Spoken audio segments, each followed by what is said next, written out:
मेरी सच्ची प्रेम कहानी। मेरा नाम रमेश है। ये मेरी सच्ची प्रेम कहानी है। मैं दिल्ली कॉलेज में पढ़ता हूँ। ये बात उन दिनों की है जब मेरी मुलाकात एक दोस्त की शादी में एक लड़की से हुई थी। उसका नाम शालिनी था। वो बहुत ही खूबसूरत थी और अपने फाइनल ईयर में थी। जब शादी में वरमाला की रस्म चल रही थी तभी मैं उसे और वो मुझे बार बार देख रहे थे। जूते चुराई की रस्म में तो वो हमसे बहुत छेड़खानी और हम उससे बहुत मजाक कर रहे थे। पूरे 3,000 में बातें हुई थी। शादी हो गई और वो अपने घर चली गई। मैं उसके बारे में बार बार सोच रहा था। जब मेरा दोस्त हनीमून से वापस आया तो मैंने उनके बारे में पूछा। उसने बताया कि उसका नाम शालिनी है और वो उनकी पत्नी की बहुत गहरी दोस्त है। मेरे दोस्त की पत्नी अपने मायके चली गई। फिर हम उसे लेने गए। मैं शालिनी को वहाँ देखकर चौंक गया। मेरे दिल से निकला, हायो हायो, मज़ा आयो। मेरे चेहरे पर स्माइल सी आ गई थी। मैंने उससे बात की और पूछा उसके बारे में। वो भी पढ़ रही थी कॉलेज में। फिर हम दोनों में मिलने का सिलसिला चला। मैं उसे दिल ही दिल में प्यार करने लगा और फिर एक दिन उससे शादी की बात कर दी। वो भी मुझे चाहती थी और शादी करने के लिए तैयार हो गई थी।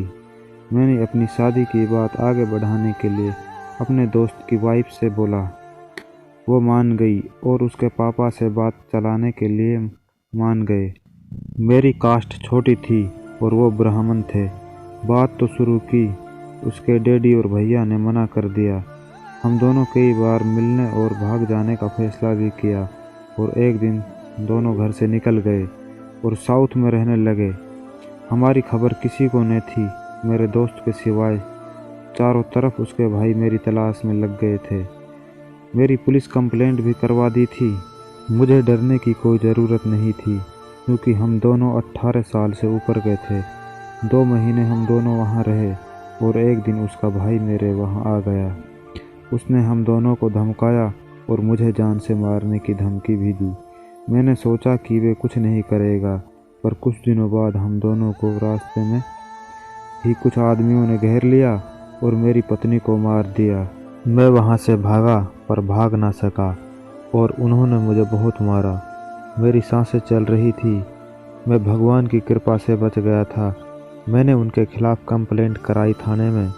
उन पर केस चला और उसके भाई समेत 4 लोगों को उम्र कैद की सज़ा सुना दी कोर्ट ने। मेरी ज़िंदगी बर्बाद हो चुकी है। मैं अपनी टांगें खो बैठा हूँ। रोज़ रो रो कर अपनी ज़िंदगी बिताता हूँ। अब सिर्फ मैं और मेरी तन्हाई रह गई है। दोस्तों, उम्मीद करता हूँ स्टोरी आपको पसंद आई होगी। अगर पसंद है तो लाइक करें, कमेंट करें और शेयर करें। चैनल को ज़रूर सब्सक्राइब करें।